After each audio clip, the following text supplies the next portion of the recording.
يكسبوا المال، وحنا تندمروا في الصحه ديالنا.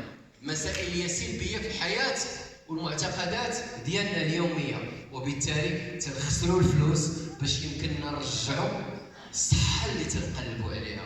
الصحه نعمه من عند الله سبحانه وتعالى. هذه المسائل كلها غادي نلقاو عليها اجابه من خلال هذا اللقاء التواصلي هنا بمدينه مراكش. كاينه مساله اخرى اللي هي العلاقات الانسانيه بيناتنا. العلاقات، فالكثير من الناس تكسبوا علاقات بواحد الجهد اقل، تكسبوا علاقات ايجابيه بواحد الجهد اقل، وتتعارفوا مع ناس اللي هما متميزين. اخيرا وليس اخرا، السعاده. وإلا تكلمت على السعاده فتربطها بواحد الكلمه اللي هي قليله جدا، اللي هي الاستمتاع بالوقت.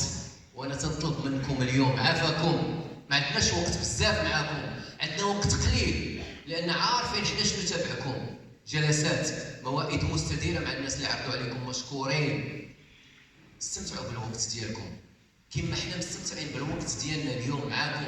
فارجوكم كل واحد جالس اليوم واخد الكرسي ديالو في هذا الفضاء الجميل، اقل شيء تنخدموا فيه بحال هذه الفضاءات، اقل شيء تنسمحوا به حنا كناس نخدموا مع الناس المداولين تحت فوغيفا اننا نشتغلوا في هذا المكان. اقل من هذا الشيء اللي تنسمحوش.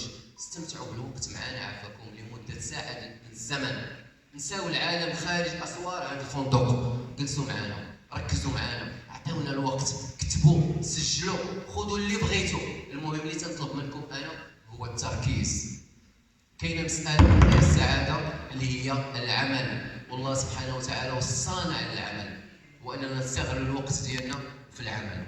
اذا سؤال واضح جدا، شنو هو الشيء المهم بالنسبه لك؟ لاحظوا معايا شنو هو الشيء المهم، وهذا هو اللي جينا حنا اليوم نناقشوه معكم كاملين. وعافاكم، راكم نتوما في عائله فوغيفا، راكم في عائله فوغيفا. منين غادي نتكلموا معكم جاوبونا، ما تحشموش. حنا بغينا نخرجوا منك هذاك الشخص الايجابي، تفاعل معنا. انا راه واحد من عائلتك الان، انا ماد لك يدي الان باش نعاونك، راه كلشي تيعرفني في المغرب كامل. الوغ تفاعل معايا، اعطيني شنو عندك لداخل، هدر، ما تحشمش، عبر كي بغيتي باش تخرج مرتاح.